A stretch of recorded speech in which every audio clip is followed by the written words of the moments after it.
की गोदी में खेले हैं राम कृष्ण भगवान। जन्म जन्म भूमि तुमको बारंबार प्रणाम। जन्म जन्म भूमि तुमको बारंबार प्रणाम। जिसकी गोदी में खेले हैं राम कृष्ण भगवान। जिसकी गोदी में खेले हैं राम कृष्ण भगवान। जन्म जन्म भूमि तुमको बारंबार प्रणाम। जन्म जन्म भूमि तुमको बारंबार प्रणाम। बारंबार प्रणाम। आइए सभी भाई बहन थोड़ा अक्षत को छोड़ करके, जल छोड़ करके धरती माता पूजन करें। दोनों हाथ धरती से स्पर्श करते हुए पूजन करें। ओम पृथ्वी पराधृता लोका देवी त्वं विष्णुनाभृता त्वं च धारय मां देवी पवित्रं कुरु चासनम्। संकल्पः। ध्यान देंगे सभी लोग अपने दाहिने हाथ में थोड़ा थोड़ा चावल के कुछ दाने और फूल की पंखुड़ी और थोड़ा एक दो बूंद जल दाहिने हाथ की हथेली में रखें। क्यों? यह सृष्टि संकल्प से बनी है और यह सृष्टि कैसे चल रही है? भगवान के संकल्प से चल रही है और भगवान के संकल्प के साथ मनुष्य का संकल्प जुड़ जाता है, तब वही मनुष्य देवी देवता के नाम से जाने जाते हैं, अच्छे भक्त के नाम से जाने जाते हैं, अच्छे शिष्य के नाम से जाने जाते हैं। तो भाई बहनों, ब्रह्मा जी ने संकल्प किया था एको ओम बहुश्यामा, एक से हम अनेक हो जाएं। और भाई बहनों, पूरे धीरे धीरे धरती पर सृष्टि का विस्तार हो गया, मानवता का विस्तार हो गया। इसके बाद भगवान राम ने क्या संकल्प किए थे? निश्चरहीन करो मही भुज उठाए पर्ण कीन सकल मुनहि के आश्रम जाय जाय सुख दीन। तो भगवान राम ने सारे उस राक्षसों को मार करके खत्म किए थे। किनके सहयोग से? ऋषि वानरों के सहयोग से। और भगवान कृष्ण ने संकल्प किया था कि धरती पर चाहे जितना भी ताकतवर क्यों ना हो, धरती पर चाहे जितना ही ज्ञानवान क्यों ना हो, धरती पर चाहे जितना ही धनवान क्यों ना हो, जिससे उसका धन, उसका बल, उसका ज्ञान, उसका ताकत मानवता की रक्षा में लगता है, उसको धरती पर जीना नहीं चाहिए, उसको धरती पर रहने नहीं देंगे। और महाभारत के माध्यम से कृष्ण भगवान ने क्या कहा था कि एक नारी की लाज बचाने के लिए भीष्म पितामह जैसे लोग, द्रोणाचार्य जैसे लोग और इतने सारे लोगों रहते हुए भी एक नारी की इज्जत नहीं बचा पाया। तो उन्होंने कृष्ण भगवान ने क्या कहा? मारो, सबको मार को छुपा करो। भाई बहनों, परम पूज्य गुरुदेव ने भी संकल्प लिया कि अब दुनिया बहुत नष्ट हो चुकी है, दुनिया बर्बाद हो चुकी है, दुनिया जो है बर्बादी के कागार पर पहुंच चुकी है, ये दुनिया समाप्त होने की स्थिति में पहुंच चुकी है। लेकिन हमको दुनिया को बचाना है, मानवता को बचाना है। तो मानवता के बचाने के लिए गुरुदेव ने क्या संकल्प किया है? क्या संकल्प किया है? हमको मानवता को बचाने के लिए सबसे पहला ध्यान देना होगा, हमें मनुष्य के अंदर देवता का गुण पैदा करना पड़ेगा, देवता जैसा विचार पैदा करना पड़ेगा, देवता जैसा स्वभाव पैदा करना पड़ेगा, तभी देवता बन पाएंगे। और जहां देवता होते हैं वहां स्वर्ग होता है, जहां देवता होते हैं वहां स्वर्ग होते हैं। लेकिन भाई बहनों, जहां स्वर्ग है और देवता नहीं है, तब वो नरक बनने में देर लगता है क्या? नहीं लगता है। एक अच्छे माता पिता का संतान यदि बदमाश निकल जाए, तब शराबी निकल जाए, तब देखते देखते जीते जी उसके धन को मिटा देता है, माता पिता को घर से बाहर निकाल देता है, वृद्धाश्रम में भेज देता है। इसलिए गुरुदेव ने कहा है, सारे अन्यायी, अत्याचारी, पापाचारी, भ्रष्टाचार को मिटाने के लिए, सारी दुनिया को ठीक करने के लिए दो ही काम है, मनुष्य को देवता बनाना है और धरती पर स्वर्ग का अवतरण करना पड़ेगा। इसके लिए तीन लोगों का योगदान है। एक जो हमारे कार्यकर्ता भाइयों ने इतनी अच्छी व्यवस्था बनाई है, उनको भी संकल्प लेने की जरूरत है। टोली जो आई है 5 लोगों की, इनको भी संकल्प लेने की जरूरत है। और जितने लोग यज्ञशाला में बैठे हुए हैं, इनको भी इस संकल्प में भागीदारी बनना पड़ेगा। जैसे बढ़िया बीज है, बढ़िया किसान है, बढ़िया खेत है, और मौसम बढ़िया ना होता, मौसम बढ़िया है बीज बढ़िया ना होता, मौसम बढ़िया है बीज बढ़िया है किसान बढ़िया ना होता, फसल हो सकता है क्या? टीचर अच्छा है, शिक्षक अच्छा है, सिलेबस अच्छा ना होता, टीचर अच्छा है, शिक्षक अच्छा है, और विद्यार्थी अच्छा नहीं है तब? भाई बहनों, इसलिए हर जगह 3 लोगों का योगदान की जरूरत है। तो ऐसे राष्ट्र जागरण 24 कुंडीय गायत्री महायज्ञ का अच्छा से अच्छा बनाने के लिए 3 लोगों को संकल्प लेने की जरूरत है। तो हमारे जितने भी कार्यकर्ता भाई बहन हैं, यज्ञशाला में ड्यूटी देने वाले हैं, वो भी हाथ में अक्षत पूज रखें। हमारे जितने स्वयं यहाँ के यज्ञशाला में बैठे हुए वो भी अक्षत पूज रखेंगे। और हम लोग भी 5 भाइयों की टोली संकल्प करने जा रहे हैं। किस बात के लिए? किस बात के लिए? कि जो यहाँ समय का निर्धारण किया गया है, शाम के कार्यक्रम 6 बजे से और सुबह का कार्यक्रम 7 बजे से, तो समय पर आएंगे। और अकेले नहीं आएंगे, जितने लोगों से हमारी दोस्ती है, जितने लोगों से हमारी पहचान है, जितने लोगों का मोबाइल में नंबर हमारा है, जो 10-5 किलोमीटर के एरिया में रहते हैं, उनको भी यहाँ लाने के लिए संकल्प लेते हैं। और दूसरा क्या कर रहे हैं? दूसरा कर रहे हैं कि जो पुस्तक ले जा रहे हैं, ये पुस्तक पूजा करने के लिए नहीं है, अलमारी में रखने के लिए नहीं है, और बक्से में रखने के लिए नहीं है। ये पुस्तक का रोज रसास्वादन करना है। पुस्तक को गुरुदेव ने क्या कहा है?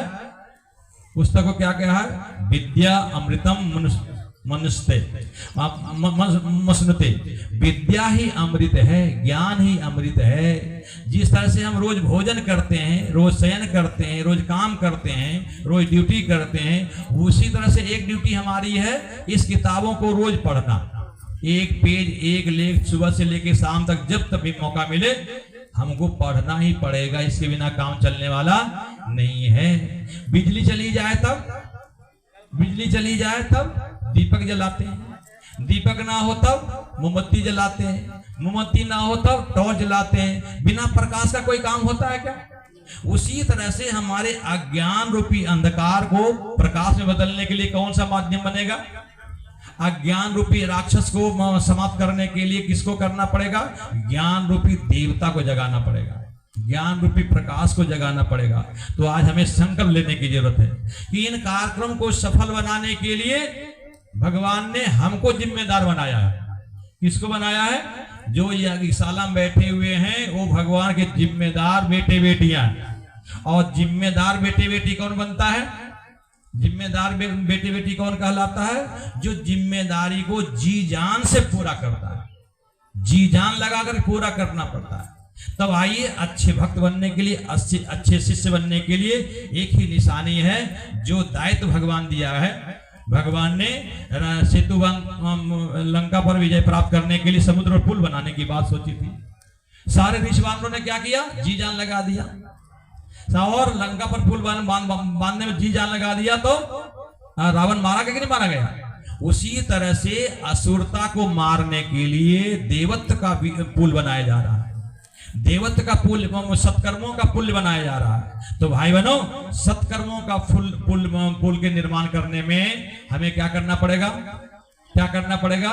सद्विचारों को अपने जीवन में अपनाना पड़ेगा, सत्कर्मों को अपने जीवन में अपनाना पड़ेगा। दाहिना हाथ ऊपर, बायां हाथ नीचे लगाएं, सीधी कमर से बैठे, आंखें बंद करें। कि जो चीजें बताई जा रही है, ऐसा नहीं हो रहा कि इधर से सुन रहे हैं इधर से निकाल रहे हैं। भाई बहनों, जो विद्यार्थी, जो बच्चे स्कूल में एक कान से सुनते दूसरे कान से निकाल देते हैं, वो परीक्षा में कभी सफल नहीं होते हैं, आगे की क्लास में कभी वो उन्नति नहीं करते हैं। वैसे हमें भी अपने जीवन में उन्नति करना है, अपने परिवार में उन्नति करना है, अपने समाज में उन्नति करना है, अपने गांव में उन्नति करना है। तो क्या करना पड़ेगा? भगवान तो बोलता है किन्हीं शरीरधारियों के माध्यम से, भगवान आता है धरती पर किसी शरीर के माध्यम से, और वो विचार भगवान के विचार होते हैं। शरीर भले किसी का हो, लेकिन विचार किसका है? भगवान का। ऐसा विश्वास करके हम संकल्प करेंगे। यहाँ से जो बोला जाए नाम गोत्र उसको अब दोहराएंगे। ओम विष्णुर श्रीमद् भगवतो महापुरुषस्य विष्णुराज्ञा प्रवर्तमानस्य अद्य श्री ब्रह्मणो द्वितीय प्रारंभे श्री श्वेतवाराह कल्पे वैवस्वतमन्वन्ते भूलोके जम्बूद्वीपे भारतवर्षे भरतखंडे आर्यावर्ते देशांतर्गते उत्तर प्रदेश प्रांते बस्ती जनपदे बहादुरपुर ग्रामे शिव मंदिर ब्लॉक सलटौवा गोपालपुर 24 कुंडीय रास जागरण गायत्री महायज्ञ स्थले मासा नाम मासोत्तमे मासे उत्तम मासे चैत्र मासे शुक्ल पक्षे द्वितीया तिथौ बुधवार वासरे अमुक गोत्रोत्पन्न। अपने अपने गोत्र का नाम लीजिए। अपना गोत्र मालूम जिन्हें नहीं हो, जिस कार्यक्रम में बैठे हुए किनका कार्यक्रम है? ऋषि गोत्र, भारद्वाज गोत्र, गुरु गोत्र। गुरु गोत्र क्या है? भारद्वाज गोत्र। आप बोल सकते हैं अमुक नाम। हम अपना अपना नाम लीजिए और किस उद्देश्य के लिए कार्यक्रम कर रहे हैं, किस उद्देश्य के लिए हम बैठे हुए हैं, उसे बोला जा रहा है, उसको दोहराना है। बोले इह जन्मनि जन्मांतरेवा मम सपरिवारस्य आध्यात्मिक आधिदैविक आधिभौतिक त्रिविध तापशमनार्थम अतिवृष्टि अनावृष्टि प्रदूषण भूकंप राष्ट्र विप्लव दुर्भिक्ष आदि व्याधि जरा मृत्यु भय शोकादि विविध उपद्रवैः परिपीडितानां सर्वेषां सर्वविध कल्याण पुरस्सरं विश्वस्मिन् जगति सर्वविध शांति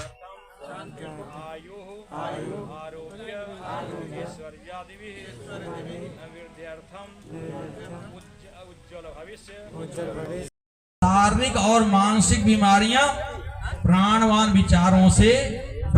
विचारों के आधार पर, चिंतन के आधार पर लंबी गहरी सांस लिया जाता है। लंबी गहरी सांस अगर लेकर के रोका जाता है, फिर धीरे धीरे सांस खाली किया जाता है, कुछ देर सांस को बाहर रोका जाता है। क्या भाव किया जाता है? जो हम सांस ग्रहण कर रहे हैं ये परमपिता परमात्मा का प्राण स्वरूप है। गायत्री का भावार्थ में कल क्या बताया गया था? उस प्राण स्वरूप परमात्मा जो दुख नाशक है, सुख स्वरूप है, श्रेष्ठ है, तेजस्वी है, पाप नाशक है, देव स्वरूप है, उस परमात्मा को हम कहां धारण करने जा रहे हैं? अंतरात्मा में। वह परमात्मा हमारी बुद्धि को सन्मार्ग में प्रेरित करे, इसलिए साहित्य दिया जा रहा है। ये साहित्य एक परिवार में एक सेट दिया जा रहा है। आपके घर में चित्र है, फोटो है, भगवान की प्रतिमा है, लेकिन भाई बहनों ज्ञान के बिना आप उस देवी देवता से आशीर्वाद नहीं ले पाते हैं। गुरुदेव को अपने घर में ले जाना चाहते हैं, वंदनीय माता जी को अपने घर में ले जाना चाहते हैं, गायत्री माता को अपने घर में ले जाना चाहते हैं, तो किस माध्यम से जाएगा? मीरा ने क्या कही थी? गिरधर लीन हो मोल लिए तराजू तोल। मीरा ने क्या कही थी कृष्णा से, कान्हा से? गिरधर लीन हो मोल लिए तराजू तोल। हे गोपाल, हे गिरधर, मैंने आपको ठोक बजा करके मैंने लिया है, अपनाया है, स्वीकार किया है। तो गुरुदेव को भी अपने घर ले जाना चाहते हैं, गायत्री माता को भी अपने घर ले जाना चाहते हैं, वंदनीय माता जी को अपने घर ले जाना चाहते हैं, अपने सौभाग्य को अपने घर ले जाना चाहते हैं, अपने भाग्य भविष्य को अपने घर ले जाना स्थापित करना चाहते हैं। उसका नाम है सद साहित्य, उसका नाम क्या है? सदग्रंथ। इसलिए गुरुदेव ने सारे वेदों को, शास्त्रों को, पुराणों को, उपनिषदों को, आरण्यकों को, ब्राह्मण को, सबको उन्होंने क्या किया? छोटी छोटी पुस्तक के माध्यम से उन्होंने आप तक पहुंचाने का उन्होंने कोशिश किया है। अब आप अपने घर ले जाना चाहते हैं, नहीं ले जाना चाहते हैं? आप जानते हैं कि जब हम किसी नर्सरी में जाते हैं तो क्या देखते हैं? छोटे छोटे पौधे में अच्छे अच्छे फल लगे हुए हैं, मीठे मीठे फल लगे हुए हैं। कैसे बनता है मालूम है? कैसे बनता है? कलम लगा दिया जाता है। तो इस विचारों के माध्यम से हमारे अंदर जो अनितिकारक विचार है, नेगेटिव विचार है और ये कल्याणकारी विचार नहीं है, उसको ठीक करने का काम कौन करेगा? कौन करेगा? अच्छे विचार। परम पूज्य गुरुदेव को किसी नहीं देखा। परम पूज्य गुरुदेव को शरीर छोड़ने के बाद बहुत सारे हमारे कार्यकर्ता हैं जो जुड़े गायत्री परिवार से। कैसे जुड़े हैं? गुरुदेव के विचारों से जुड़े हैं, गुरुदेव के साहित्य से जुड़े हैं, गुरुदेव की पत्रिका को पढ़कर जुड़े हैं। तो भाई बहनों, शरीर नहीं रहते हुए भी उनके विचार हमारे दिल दिमाग में स्थापित हो गया है। भाई बहनों, आज क्या कहते हैं? गुरुजी नहीं होते तो आज हमारा जीवन नहीं होता, गुरुजी नहीं होते तो हमारे घर में खुशहाली नहीं होते, गुरुजी नहीं होते तो आज हमारे बच्चे पढ़ लिख करके इतने आगे नहीं बढ़ते। किसको कह रहे हैं? गुरुजी को कह रहे हैं। गुरुजी मतलब विचार, गुरुजी के मतलब चेतना, गुरुजी के मतलब प्रकाश, गुरुजी के मतलब ज्ञान, गुरुजी के मतलब वेद मूर्ति। आइए बहनों, आइए अपने एक एक साहित्य को बांटते जाइए, बाद में नाम लिखते रहेंगे। सीधी कमर से बैठे, दोनों हाथ गोल में रखें, आंखें बंद करें और भाव बनाएं प्राणवान विचार से, श्रेष्ठ विचार से। पंडित श्री राम शर्मा आचार्य जी के लिखे हुए विचारों को हम प्राणायाम के माध्यम से, लंबी गहरी श्वास के माध्यम से, उगती हुई सूरज की लाल लाल किरणें हैं, क्या है? गुरुदेव की चेतना है, भगवान की चेतना है, देव शक्तियों की चेतना है। हम लंबी गहरी श्वास के माध्यम से धारण कर रहे हैं। वह हमारे अंदर के शारीरिक, मानसिक, आत्मिक विकारों को दूर तो कर ही रहा है, उसको उत्साहित भी कर रहा है। और धीरे धीरे श्वास छोड़ते हुए भाव बनाते हैं हमारे अंदर के कसाय कलवश निकल करके अंतरिक्ष में जा रहे हैं। श्वास बाहर रोकते हुए भाव बनाना है, हे भगवान, हमारे अंदर के बुरे चिंतन, रोग, शोक, दुर्भावनाएं जो बाहर निकली है उसको आने के लिए मत देना, उसको ऊपर ही रोक लेना।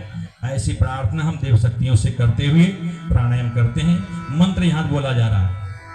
ओम भूर्भुवः ओम स्वः ओम महः ओम जनः ओम तपः ओम सत्यम् ओम तत्सवितुर्वरेण्यं भर्गो देवस्य धीमहि धियो यो नः प्रचोदयात्। ओम आपो ज्योतिरसोमृतं ब्रह्म भूर्भुवः स्वः।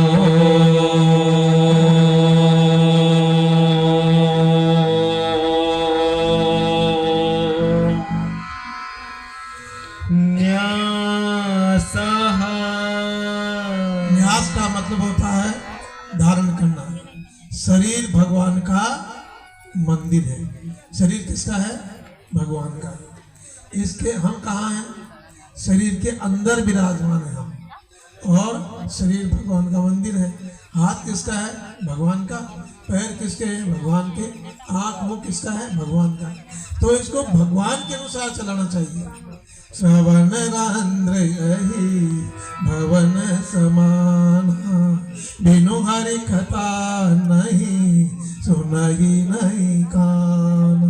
संत दरस नयन नहीं देखा, लोचन मोर पंख करी। अरे कानों से भगवान के भजन नहीं सुने, कथा नहीं सुनी तो कान सर्प के बिल के समान है। और आंखों से संतों के दर्शन नहीं किए, अच्छा साहित्य नहीं पढ़ा तो ये आंख किस काम की। और भाई बहनों, हाथों से दान नहीं किया, पुण्य नहीं किया, सेवा नहीं की, किसी को ऊपर नहीं उठाया तो ये हाथ किस काम के। पैर हमारे मंदिर नहीं गए, यज्ञ में नहीं गए, सेवा में नहीं गए तो ये पैर किस काम के। और हृदय में दया नहीं तो ये हृदय किस काम का। दो इंद्रिय हमारे प्रमुख हैं, एक कौन सी है? बोलना, और एक दूसरी खाना। मुख का एक इंद्रिय मुख और दूसरा है जन्नेंद्रिय। मुख से दो काम होते हैं, एक बोलना। बोलना आता है क्या सबको? सबको बोलना आता है ना? बोलना आता है ना भाई? पिताजी कहते हैं बेटे से ए बेटा, तो बेटा नहीं बोलते। फिर कहते हैं ए बेटा, तो बेटा नहीं बोलता। फिर कहते हैं ए बेटा, तो बेटा कहते क्या है? अरे हमको बोलना नहीं होगा। खाना आता है क्या? लड्डू ला, पकौड़ी ला, हलवा ला, जलेबी ला, कचौरी ला, समोसा ला, ला ला ला, और खा खा करके पेट को डस्टबिन बना दिया भाई बहनों। अरे जितने हॉस्पिटल है ना, उन्हीं के लिए बने हुए हैं भाई बहनों। पेट में अगर आप देवताओं का सब भोजन करोगे तो कोई बीमारी होगी नहीं, गारंटी की बात। अरे हमारे भगवान ने हमको शाकाहारी बनाया है, इसे शाकाहारी भोजन करना चाहिए। और शेर को मांसाहारी बनाया है तो मांसाहारी भोजन करना चाहिए। कुत्ते को मांसाहारी बनाया है तो कुत्ते को मांसाहारी खाना चाहिए। लेकिन आदमी को शाकाहारी भोजन करना चाहिए भाई, ठीक है। और जन्मेंद्रिया भाई बनो, अरे हम बच्चों की लाइन लगा देते हैं।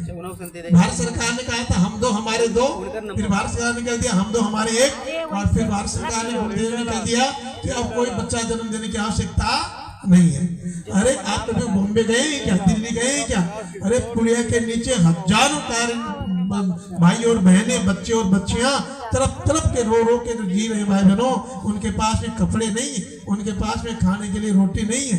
अरे आप एक बच्चे को जन्म देने के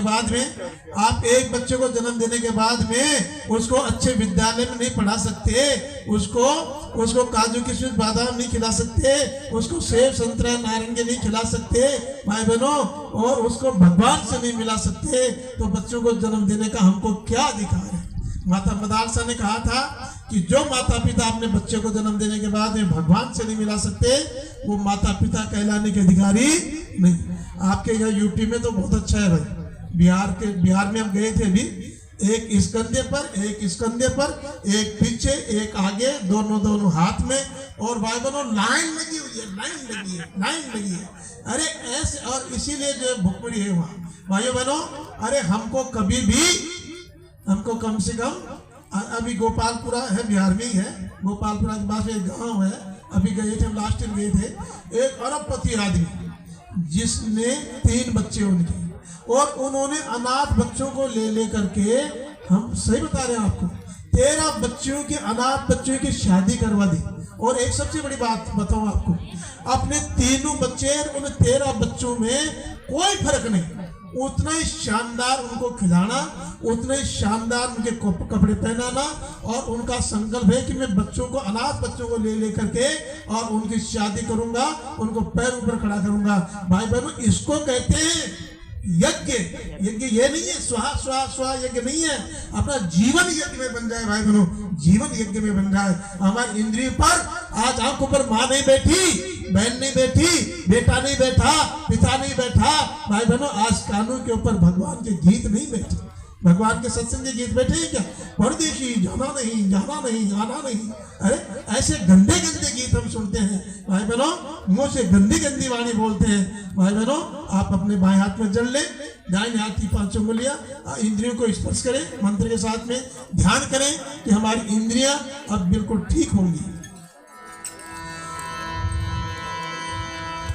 ओम में आशीष तो, ओम नरसोर में प्राणोस्तु, आगे दोनों छिद्रों को, ओम में चक्षुरस्तु, दोनों नेत्रों को, ओम कर्णयों में श्रोत्रमस्तु, दोनों कानों को, ओम बाहुर में बलमस्तु, दोनों भुजाओं को, ओम उर्वोर में ओजोस्तु, ओम अरिष्टानि मेंगानि तनुस्तन्वा में सहसन्तु। पृथ्वी पूजनम, धरती हमारी माता है भाइयों बहनों। धरती माता का पूजन करोगे क्या? करोगे तो 2-2 करोड़ रुपए देने पड़ेंगे। देंगे कि नहीं देंगे? देंगे क्या? नहीं देंगे तो पूजन नहीं होगी। तो देंगे, और देंगे तो, नहीं देंगे तो हम छीन करके ले लेंगे। अभी कोरोना में बीमारी गई ना, कोरोना की बीमारी में ऑक्सीजन के सिलेंडर के 25-25 हजार रुपये देने पड़े, और उसमें भी ऑक्सीजन मिली नहीं भाई। इसलिए ऑक्सीजन कहाँ से मिलती है बताओ तो? अरे ये सांस है ना, ऑक्सीजन है तो सांस है, कैसे चुकाएंगे इसकी कीमत? अरे ये ऑक्सीजन पेड़ों से मिलती है, पीपल, और पेड़ अपनी उम्र में 2 करोड़ रुपए की ऑक्सीजन देते हैं। कौन कौन से पेड़? पीपल का वृक्ष है, और आपके गिलोय है, आपके ये वीलपत्र है, अशोक है, ये ऐसे पेड़ वृक्ष है, ये 2 करोड़ रुपए की ऑक्सीजन देती है। इसलिए आज एक पेड़ लगाने का संकल्प करें तो धरती माता की पूजन होगी। हेलो, जिसकी गोदी में आशीर्वाद है। आइए हम सब भी अपने घर परिवार को शानदार बनाना चाहते हैं, अपने जीवन को शानदार बनाना चाहते हैं, तो भाई बहनों वो मौका मिल गया है। मौका तो सबको मिलता है, लेकिन मौके के साथ जो जुड़ जाता है, मौके के लाभ के लिए तत्पर हो जाते हैं, तो भाई बहनों को लाभान्वित होते हैं। आइए गुरु ईश वंदना, सरस्वती वंदना और व्यास वंदना करने जा रहे हैं। सभी भाई बहन दोनों हाथ जोड़े। जब तक की वंदना गाई जा रही है, अपने अपने माता पिता को धन्यवाद दीजिए, अपने अपने दादा दादी को धन्यवाद दीजिए, अपने अपने नाना नानी को धन्यवाद दीजिए। भाई बहनों, दादा दादी नहीं होते, नाना नानी नहीं होते तो हम नहीं होते, और हम नहीं होते तो हमारे बच्चे नहीं होते। इसलिए ऐसे शुभ काम में जो मौका मिला है, किसके माध्यम से, किसके माध्यम से? अपने पूर्वजों के माध्यम से, अपने पितरों के माध्यम से। शरीर से है उनको भी याद कीजिए, जो शरीर से नहीं है उनका भी याद कीजिए। दोनों हाथ जोड़िए। हे भगवान, हे पितरात्मा, हे सगे संबंधी, हे माता पिता, हे दादा दादी, आप सबकी कृपा ऐसे श्रेष्ठ कार्यों में हमारे ऊपर बरसती रहे। यही ऐसी प्रार्थना के साथ आज सभी देवताओं की अनुमति से, ऋषियों की अनुमति से, दैवी शक्तियों की अनुमति से, परम पूज्य गुरुदेव परम बंदिया माता जी की अनुमति से आज का 24 कुंडलीय गायत्री महायज्ञ का इस गुरु इस वंदना के माध्यम से शुरू करने जा रहे हैं। आप सब इसी भाव के साथ अपने आप को हाथ जोड़ के आंख बंद करके विचार करें। ओम ब्रह्मानंदम परम सुखदम केवलम ज्ञानमूर्तिं द्वन्द्वातीतं गगन सदृशं तत्त्वमस्यादिलक्ष्यम् एकं नित्यं विमलमचलं सर्वधि साक्षिभूतं भावातीतं त्रैगुणरहितं सद्गुरुं तं नमामि। अखण्डानन्दबोधाय शिष्य संतापहारिणे सच्चिदानन्दरूपाय तस्मै श्री गुरुवे नमः। लक्ष्मीर्वेदाधरा पुष्टिः गौरी तुष्टिः प्रभाधृतिः एताभिः पाहि तनुभिः अष्टाभिर्मां सरस्वती। सरस्वत्यै नमो नित्यं भद्रकाल्यै नमो नमः। वेद वेदांत वेदांग विद्यास्थाने वैव च मातस्वदीया पदपङ्कज भक्तियुक्ता ये त्वां भजन्ति निखिलान् परान् विहाय। ते निर्जरत्वमिहि यान्ति कलेवरेण भुवन्निवायु गगनाभुविनिर्मितेन। व्यासाय विष्णुरूपाय व्यासरूपाय वैष्णवे नमो वै ब्रह्मनिधये वासिष्ठाय नमो नमः। नमोऽस्तु ते व्यास विशाल बुद्धे उल्लारविन्दायतपत्रनेत्र। न त्वयः भारत तैलपूर्ण प्रज्वालितो ज्ञानमयः प्रदीप। प्रज्वालितो ज्ञानमयः प्रदीप। मंगलाचरणम। जब भी मंगलाचरण करते हैं तो भगवान का आशीर्वाद हमको मिलता है। भाई बहनों, शुभ कर्म करते हैं ना, अच्छा कर्म करते हैं तो गांव वाले क्या करते हैं? गांव वाले उनके ऊपर फूलों की बरसात करते हैं, और गलत काम करते हैं तो अरे अच्छा कर्म करते हैं तो उनके ऊपर फूल, और गलत काम करते हैं तो उनके ऊपर धूल। आज हम अच्छा कर्म कर रहे हैं, भगवान का आशीर्वाद हमको मिल रहा है, इसलिए हमारे ऊपर फूलों की बरसात हो रही है। हमारे मुख्य यजमान अपने बाएं हाथ में अक्षत पुष्प ले लें और हर कुंड से एक भाई या बहन खड़े हो जाएं और सभी यजमान और याजक पर छिड़क दें। एक बात का ध्यान रखेंगे, आज पूजन का क्रम बहुत लंबा है। तैयार रहिए। तीसरी बार जल लेके तैयार रहे। ओम सत्यम यश श्रीमयी श्री श्वेतां स्वाहा। एक चम्मच जल से हाथ धो लीजिए। फिर भी हमारा हाथ सिर पर जाने से रुका नहीं, इसी का अभ्यास करना है। शिखावंदनम। तीखा, चोटी। चोटी किस किस के है भाई? चोटी है, चोटी है? गर्व से कहो हम हिंदू हैं। कहा कि हिंदू है, न चोटी है और न चने हुए। आजकल तो वैसे दिल्ली मुंबई आपको भी गए हैं क्या? किसी के चोटी नहीं है, गोल कट, अम्ब्रेला कट, छतरी कट, ठीक है ना? अरे चोटी रखो, चोटी वाले बनो। आपको बड़ा आदमी बनना है क्या? बड़े आदमी बनना है तो चोटी वाले बनो, चोटी वाले। अच्छा, पेड़ों की जड़ कहाँ होती है बताओ तो जरा। पेड़ भोजन कहाँ से ग्रहण करते हैं? जड़ से, जमीन से करते हैं ना। पेड़ भोजन कहाँ से ग्रहण करते हैं? जमीन से। और आदमी भोजन कहाँ से ग्रहण करता है? आदमी कहाँ से भोजन ग्रहण करता है? सिर से, चोटी से। आदमी की जड़ कौन सी है? चोटी, ठीक है ना? इसलिए चोटी सब रखो भाई बहनों। अरे ये दाल चावल तो हमारे शरीर का भोजन है और आत्मा का भोजन तो ब्रह्मांड से चोटी के माध्यम से हम ग्रहण करते हैं। इसलिए सबको चोटी रखना चाहिए, ठीक है ना? आज से तो चोटी रखोगे ना। चोटी और जनेऊ हमारे भारतीय संस्कृति के प्रतीक है। और एक बात और बताऊं आपको, आप नाराज तो नहीं होगे ना? बेटियों नाराज नहीं होगी ना? ये खुले बाल लटकाए रहते हैं ना, आप नाराज नहीं इसलिए कहता हूँ, ऐसे लटकाते हैं ना, इनको भूत पकड़ता है। खुले बालों के माध्यम से उसको भूत गारंटी की बात, और वो दिखता नहीं है। उनके विचार बदल जाते हैं, उनके विचार परिवर्तन हो जाते हैं, वो दिखता नहीं है।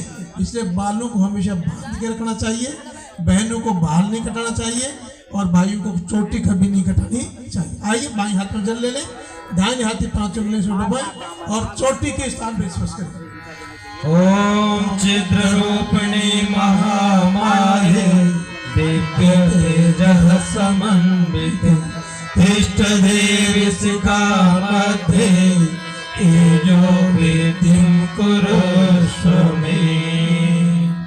प्राणायामः। भाई बहनों ध्यान से सुनेंगे। प्राणायाम का मतलब क्या होता है? प्राणवान चीजों से जुड़ना। आज हम प्राणवान चीजों को नहीं, निष्प्राणवान चीजों से जुड़ रहे हैं। निष्प्राण से जुड़ेंगे तो हमारे अंदर क्या आएगा? निष्प्राण आएगा। और प्राण शक्ति को ग्रहण करेंगे तो हम प्राणवान बनेंगे। तो दुनिया में सबसे बड़ी चीज प्राणवान क्या है? श्रेष्ठ विचार, श्रेष्ठ चिंतन। तो जो कहते हैं श्रेष्ठ विचार, श्रेष्ठ चिंतन धारण करते हैं, उनका जीवन श्रेष्ठ बनता चला जाता है। कितने लोग अपने विचारों को अच्छा बनाना चाहते हैं? जरा हाथ उठाएं तो। अपने बुद्धि को अच्छा बनाना चाहते हैं, अपने चिंतन को अच्छा बनाना चाहते हैं, हाथ नीचे कर लीजिए। भाई बहनों कम से कम इतना तो हिम्मत हुआ है, इतना तो जागृति आई है कि हमें हमारा पूरे जीवन का खेल क्या है? हमारे चिंतन पर निर्भर करता है। अच्छा चिंतन से अच्छी मति और बुरे चिंतन से दुर्मति, दुर्मति और सदमति है। दुर्मति से दुर्गति और सन्मति से सदगति। तो भाई बहनों ये जो साहित्य का सेट जो दिया गया है, हम ज्यादा नहीं दे पाएंगे। एक परिवार में एक सेट दे सकते हैं।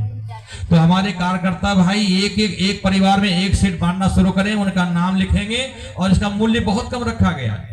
मात्र छपाई का कीमत 50 रुपए है। इतनी किताबें किसी दूसरे लेखक के लिए जाइए तो 500 रुपए का 4-5 पुस्तकें आएंगी। 50 रुपए से कम में एक पुस्तक नहीं मिलेगा बाहर। लेकिन इतने कम लागत में इतने प्राणवान विचार परम पूज्य गुरुदेव ने कहा है। बेटे हम जो दुनिया को बदलने का हमने हिम्मत किया है, मनुष्य में देवत्व का उदय करने का जो हमने संकल्प लिया है, धरती पर घर घर में ईश्वर का अवतरण करने का जो हमने संकल्प लिया है, किसके आधार पर? इन्हीं विचारों के आधार पर। बदला जाए दृष्टिकोण तो इंसान बदल सकता है। दृष्टिकोण के परिवर्तन से सारे जहान बदल सकता है। तो भाई बहनों अब यही परीक्षा आपकी होगी। जो एक परिवार में एक सीट नहीं लेंगे वो क्या कहते हैं? हे भगवान हम जैसे हैं वैसे रहने दीजिए। तो भाई बहनों वही हो गया ना, जो बच्चा परीक्षा में फेल हो रहा है तो शिक्षक कह रहे थोड़ा पढ़ाई कर लो, थोड़ा तैयारी कर लो, और बच्चा कहे गुरुदेव जी हमको जैसे हैं वैसे रहने दीजिए। तो क्या मतलब हुआ? हम भी वही बच्चा बनना चाहते हैं। ये साहित्य सेठ हमारे कार्यकर्ता, एक परिवार में एक सीट दीजिए, एक परिवार में एक सीट बांट दीजिए। और ये प्राणवान विचार से मनुष्य प्राणवान होता है। आप प्राणायाम करने वाले लोग दिखते तो हैं, लेकिन उसको क्या कहा जाता है? उसको क्या कहा जाता है? डीप ब्रीथिंग, लंबी गहरी सांस का थोड़ा सा अभ्यास कर लेते हैं। लेकिन भाई बहनों, प्राणायाम इसको नहीं कहलाता है। इसको परम पूज्य गुरुदेव पंडित श्री राम शर्माचार्य जी ने 3200 पुस्तकों में से 2 पुस्तक इसी पर वो लिखा है उन्होंने। एक पुस्तक का नाम है प्राणायाम से आदि व्याधि निवारण। आदि का मतलब शार आ गया था। ये श्रेय की नींद दिया है। गायत्री के सिद्ध साधक किसने बना दिया है? गायत्री के यज्ञ के यज्ञाचार किसने बना दिया है? किसने बना दिया है? उनको इस धरती पर किस रूप में मानते हैं, किस रूप में जानते हैं? युग दृष्टा, युग ऋषि, वेद मूर्ति, तपोनिष पंडित श्री राम शर्मा आचार्य, गुरु माता वदनीया माता भगवती देवी शर्मा। उन्हीं की कृपा से, उन्हीं की छत्र छाया में हम लोग यहाँ उपस्थित हुए हैं। आज के 24 कुंडीय गायत्री महायज्ञ में उपस्थित शक्ति स्वरूपा, देवी स्वरूपा, मातृ स्वरूपा, माताएं बहनों, देव स्वरूप भाइयों और अपने ही गायत्री परिवार के विभिन्न क्षेत्रों से आए हुए विभिन्न उत्तरदायित्व को संभालने वाले अपने ही कार्यकर्ता भाई बंधुओं और हमारे अपने ही टोली के सदस्यगण, 21वीं सदी उज्जवल भविष्य के कर्णधार, नवनिहाल, बच्चे बच्चियों, भाई बहनों, किसी ने हमारे शास्त्रों में बताया गया है, यज्ञो वै श्रेष्ठतमः कर्म। दुनिया में कोई सबसे अच्छा काम है, सबसे बढ़िया काम है, सबसे कीमती कोई काम है मनुष्य के लिए, जो सबसे बढ़िया काम हो सकता है, शास्त्रों में कहा गया है यज्ञ ही है। ये बात याज्ञवल्क्य ऋषि की शोध के माध्यम से राजा जनक को विश्वास हो गया कि दुनिया में यज्ञ ही मनुष्य का जुड़वा भाई है। यज्ञ से हट करके, अलग रह करके हमारे जीवन का अस्तित्व नहीं है। यज्ञ को छोड़ देने के बाद, जैसे कहते हैं हमारा दाहिना हाथ कट गया है, और भाई बहनों ये कहते हैं हमारा ये दोस्त क्या है, राइट हैंड है, ये हमारा सहयोगी है। हमारे शरीरधारी भाई बहन शरीर तक के ही सहयोग कर सकते हैं, लेकिन जन्म जन्मांतर तक सहयोग करने वाले भाई का नाम क्या है? यज्ञ। उसका नाम क्या है? यज्ञ। इसलिए मनुष्य और यज्ञ में गहरा संबंध है, युगों युगों से संबंध रहा है। और कहा है कि यज्ञ में अनेक प्रकार के लाभ हैं। थोड़ी सी चीज को अधिक संख्या में बांटना है, थोड़ी सी चीज को ज्यादा अधिक लोगों तक पहुंचाना है, तो यज्ञ ही एक ऐसी सुविधा है, यज्ञ ही ऐसी व्यवस्था है। नासा के वैज्ञानिक भारत आए घूमने के लिए, उन्होंने देखा कि 1008 कुंडी यज्ञ हो रहा है। यहाँ नजने हजारों लीटर जो है घी जो है डाले जा रहे हैं। तो उनको देख करके बड़ा असमंजस हुआ। घी तो पौष्टिक चीज होता है, घी खा करके जो है शरीर ताकतवर बनता है। यहाँ के लोग कैसे हैं जो घी को जला रहे हैं? भाई बहनों, यह सोच उनको सोचने के लिए मजबूर कर दिया, यह दृश्य उनको प्रयोगशाला में प्रयोग करने के लिए मजबूर कर दिया।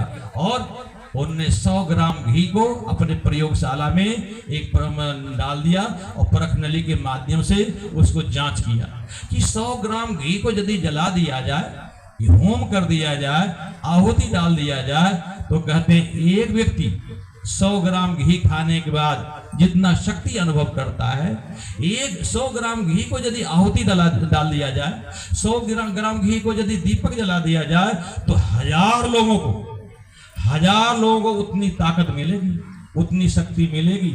और मनुष्य को ही नहीं, सारे जीव जंतु, पशु पक्षी, पेड़ पौधे, सबको वो लाभ मिल जाता है। इसलिए ये जो अन्न में शक्ति कहाँ से आती है, फल में शक्ति कहाँ से आती है, जल में शक्ति कहाँ से आती है, और आहार विहार में जो शक्तियाँ आती कहाँ से आती है। आज वो शक्तियाँ क्यों लुप्त होती चली जा रही है। पहले के लोग रोटी खा करके, पानी पी करके कितने हट्टे कट्टे होते थे, कितने ताकतवर होते थे। आज काजू किशमिश खा करके लोग कमजोर बनते चले जाए। क्या कारण है? जो वायुमंडल में प्रजनन शक्ति हुआ करता था, वो यज्ञ के माध्यम से वायुमंडल में बिखेरा जाता था, वायुमंडल में फैलाया जाता था। और तब वो जो भी वो वर्षा होती थी, और वर्षा के माध्यम से वो शक्तियां किसको मिलता था? पेड़ पौधों को मिलता था। हमारे खेत खलियान में जो फसल लगाते हैं उसको मिलता था। परम पूज्य गुरुदेव ने कहा कि याज्ञवल्क्य के इन सूत्रों को हमको जन जन तक पहुंचाना पड़ेगा, जन घर घर तक पहुंचाना पड़ेगा। ये शांति कुंज से एक अभियान है। क्या अभियान है?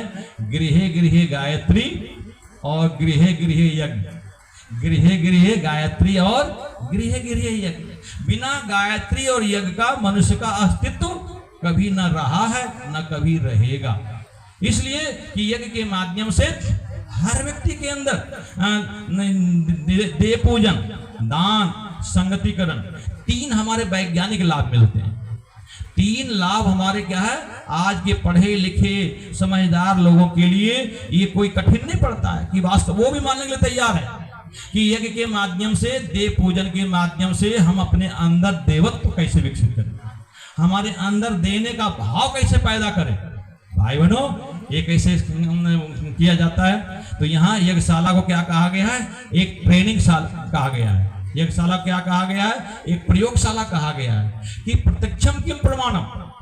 आप जो नहीं जानते हैं यहाँ बैठ करके, और फिर जब दूसरी बार यज्ञ करने का मौका मिलेगा तो कहेंगे बहन जी ये विधि ऐसे नहीं, ये विधि ऐसे है, ये मंत्र ऐसे नहीं बोलते, ये मंत्र ऐसे बोलते हैं। तो कितना बड़ा प्रयोगशाला है जो हमारे अंदर जो आसुरी प्रवृत्ति को हटा करके दैवी प्रवृत्ति जागृत कर दे। इसका नाम क्या है?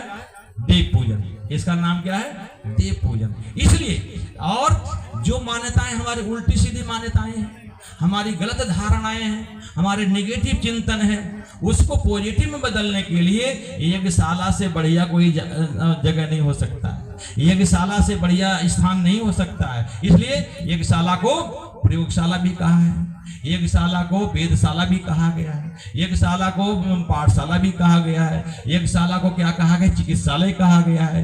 कि दुनिया में आंख के डॉक्टर के लिए आई हॉस्पिटल में जाना पड़ेगा, आंख दिखाना है तो। दांत को यदि दिखाना हो तो कहाँ जाना पड़ेगा? दांत वाले डॉक्टर के पास जाना पड़ेगा। हार्ट को दिखाना हो तो हार्ट वाले डॉक्टर के पास जाना पड़ेगा। किडनी को दिखाना हो तो किडनी वाले डॉक्टर को जाना पड़ेगा। लेकिन ऐसा दुनिया में कोई डॉक्टर है, दुनिया में ऐसा कोई हॉस्पिटल है? उसका नाम है यज्ञशाला, जहां तन का इलाज होता है, जहां मन का इलाज होता है, जहां भावनाओं का इलाज होता है। जिसका तन का भी इलाज हो जाए, तब जिसके तन की बीमारियां ठीक हो जाए, तन के अंदर शक्ति का जागरण हो जाए, जिनके मन ठीक हो जाए, उलझे हुए मन सुलझ जाए, और जिनकी भावना विकृत हो गई है उनकी भावना ठीक हो जाए, तब कहते हैं दुनिया में उससे शानदार मनुष्य कोई हो नहीं सकता है। इसलिए 3 लाभ गुरुदेव ने दिया है: देव पूजन, दान। दूसरा नंबर पर क्या है? दान। दान का मतलब क्या होता है? गुरुदेव ने एक पुस्तक लिखी है, 3200 पुस्तकों में से एक पुस्तक का नाम क्या है? विवेक सम्मत दान, एक पुण्य प्रक्रिया। विवेक सम्मत जब हम अपना किसी का सहयोग करते हैं, विवेक सम्मत निर्णय लेकर के हम किसी को धन देते हैं, साधन देते हैं, पैसा देते हैं, सहयोग करते हैं, तो कहते हैं वो पुण्य कहलाता है। अब बिना सोचे समझे आपका पैसा यदि कोई शराबी पी गया, तब आपका पैसा कोई जुएड़ी ले लिया, तब आपका पैसा कोई नशा करने वाला ले लिया, तब कहते हैं उसको उस नशा को विस्तार करने में, उस नशेड़ी को सहयोग करने के लिए किनका योगदान है? जिनका सहयोग मिल रहा है। तो गुरुदेव ने कहा है कि दान करने से 1000 गुना पुण्य मिलता है, लेकिन दान यदि सार्थक लग जाए, तब अच्छे काम में लग जाए, तब समाज सुधार में लग जाए, तब राष्ट्र सुधार में लग जाए, तब परिवार सुधार में लग जाए वो धन, तो कहते हैं 1000 गुना पुण्य मिलता है। यदि गलत बिना सोचे समझे आपने किसी का सहयोग कर दिया, किसी को मदद कर दिया, तो भाई बहनों कहते हैं 1000 गुना पाप भी मिलता है, 1000 गुना पाप मिलता है। इसलिए ईश्वर चंद्र विद्यासागर ने क्या किया था? एक भिखारी गया था, बाबूजी मुझे खाने का कुछ नहीं है, हमें कुछ पैसा दे दीजिए। 15-18 साल का बच्चा था, लड़का था। बोले अरे बेटे तुम भी क्यों मांगते हो? आप क्या कहें, हमारे किस्मत ही ऐसी हो गई, हमारे माता पिता बचपन में मर गए, चाचा ताऊ ने सारे जमीन को हड़प लिया, उनको घर से निकाल दिया, तब से मैं भिक्षा मांग रहा हूँ। अच्छा बेटे बताओ तो तुमको हम कितने में पेट भर जाता है? तो उसमें 1 रुपये का जमाना था। बोले 1 रुपया में हम भोजन एक बार कर लेते हैं। अच्छा तुमको हम 10 रुपये देते हैं, 1 रुपया शाम का भोजन कर लेना, 1 रुपया रात का भोजन कर लेना, और 8 रुपया का क्या लेना ना, सुई ले लेना और धागा ले लेना, जूता सीने का सामान ले लेना, और कहीं पर बैठ करके जूता की सिलाई करना। और भाई बहनों, वो उस भिखारी ने क्या किया, ईश्वर चंद्र विद्यासागर से 10 रुपया लेकर के और जूता सिलाई का सामान लेकर के रोड के किनारे बैठ गया। इतना मन से सीता था, इतना अच्छा सीता था, सिलाई करता था कि एक आदमी का सिलाई करता था, 10 आदमी बताता था, अरे भाई तुमको जूता चप्पल का मरम्मत कराना है, जूता बनवाना है तो उसके पास जाना। और धीरे धीरे पैसे वाले हो गए। और उन्होंने कहा यहाँ तो ठीक नहीं है, थोड़ा सा कोई ऐसे जगह में जाए जहाँ थोड़ा छत मिल जाए। तो उन्होंने शहर में जाकर के एक दुकान खोला और दुकान का नाम क्या रखा, ईश्वर चंद्र विद्यासागर स्वयं संस। तो ईश्वर चंद्र विद्यासागर गए, बोले यह मेरा बोर्ड लगा रखा, मुझे तो 500 रुपए मिलते थे, 50 रुपए मैं अपने घर परिवार का खर्चा चलाता था और 450 रुपया मैं क्या करता था, समाज को दान करता था। ये दुकान किसने बनाया? तो ही बालक आया, वो जिन्होंने जो भिखारी था, बोला पिताजी आप अपने दुकान को नहीं समझे क्या? आप अपने बेटे को नहीं पहचाने क्या? आपकी कृपा नहीं होती तो आज मैं इतना बड़ा जूते का व्यापार नहीं करता। ये किसने किया था? दान कैसा सार्थक हो गया? भिखारी से उसको क्या बना दिया? स्वावलंबी बना दिया। भिखारी से स्वावलंबी बना दिया। इसलिए भाई बहनों, सोच समझ करके दान देना पुण्य का काम है। बिना सोचे समझे दान करना ये पाप कहलाता है। गुरुदेव ने क्या कहा, यज्ञ जैसे कार्यक्रम में समाज को, देश को, गांव को ऊंचा उठाने में जिस प्रकार का भी कोई सहयोग लग जाए उसका 1000 गुना भगवान दे देता है, उसका 1000 गुना पुण्य दे देता है। और तीसरा क्या है? तीसरा है संगतिकरण, संगठन। तो कहते हैं आज बुरे लोग बुराई क्यों फैला रहे हैं, बुरे लोग बुरा काम क्यों कर रहे हैं? इसलिए कि अच्छे लोग चुपचाप बैठे हुए, अच्छे लोग अपने घर में सिमट गए। ये नहीं सोचते हैं कि किसी के घर मकान में आग लग गई है और वो आग जलते जलते कहां जाएगा? हमारे घर तक बैठे, हमारे घर तक पहुंचेगा।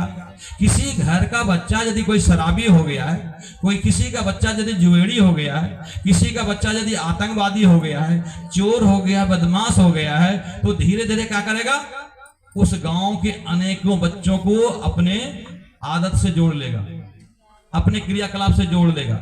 इसलिए हमें क्या करना चाहिए? हमें अच्छे लोगों का संगठन बनाना चाहिए। अच्छे, और उस संगठन में अच्छा संगठन जब होता है, अच्छे संगठन का जो निर्माण कर लेते हैं, अच्छे लोग जो अच्छाइयों का सहयोग करते हैं, अच्छे लोग जो अच्छी योजना का सहयोग करते हैं, तो भाई बहनों क्या कहा जाता है? अनाचार बढ़ता है कब? सदाचार चुप रहता जब। अनाचार बढ़ता है कब? सदाचार चुप रहता जब। इसलिए परम पूज्य गुरुदेव ने गायत्री और यज्ञ के माध्यम से एक ऐसा संगठन बनाया, वातावरण बनाया कि आज बड़े बड़े घोटाले करने वाले, बड़े बड़े बेईमान, बड़े बड़े राष्ट्र के धन को छुपाने वाले कहीं छुप रहे हैं क्या? छुप रहे हैं क्या? क्यों? इस यज्ञ के माध्यम से एक ऐसी शक्ति का निर्माण किया जा रहा है, ऐसी ऊर्जा का विस्फोट किया जा रहा है, जिससे कि हर इंसान के अंदर अच्छाइयों का सहयोग करने के लिए हिम्मत जुड़ जाए, अच्छे लोगों का सहयोग करने के लिए, अच्छे लोगों का साथ कर देने के लिए एकजुट हो जाए। इसका नाम क्या है? संगतिकरण। इसका नाम क्या है? संगठीकरण। कहते हैं एक उंगली से किसी को रोका जाए, कोई बदमाश आ गए, एक उंगली से रोका जाए तो रुक सकता है क्या? लेकिन 5 उंगलियां यदि इकट्ठा हो जाए तो 5 उंगली सामने, उसके सामने यदि ऐसे करके खड़े हो जाए तो बड़े बड़े बदमाश का हिम्मत पस्त हो जाता है।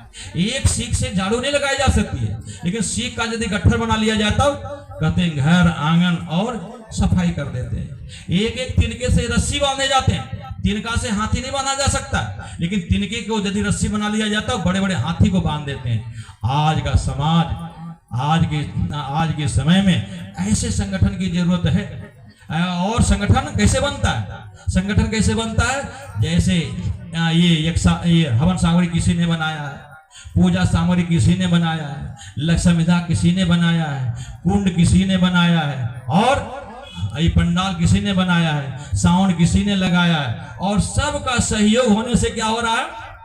सबका सहयोग किस रूप में लग रहा है कि यहाँ पर एक धार्मिक अनुष्ठान होने जा रहा है। इस धार्मिक अनुष्ठान के माध्यम से जन जन के मन मन में सतयुग की प्रेरणा जग रही है। अच्छे काम की प्रेरणा जग रही है, अच्छे काम की लगन लग रही है। इसलिए भाई बहनों, ये 3 स्वरूप जो यज्ञ का बताया गया है, देव पूजन, दान, संगतिकरण, बहुत सुंदर सा भजन है। होता है सारे विश्व का कल्याण यज्ञ से, जल्दी प्रसन्न होते हैं भगवान यज्ञ से। यदि कोई भी लड़का लड़की हो, अनजान गांव वाले, लेकिन 7 फेरे लगा देते हैं, तब 7 फेरे लगाने के बाद क्या कहते हैं, हे भगवान 7 जन्म तक हम अब अपने पति पत्नी में बंद कर रहे हैं। ये फेरा का कितना बड़ा महत्व है, यज्ञ भगवान का कितना बड़ा चमत्कार है कि अलग अलग गांव में पलने वाले लड़के लड़की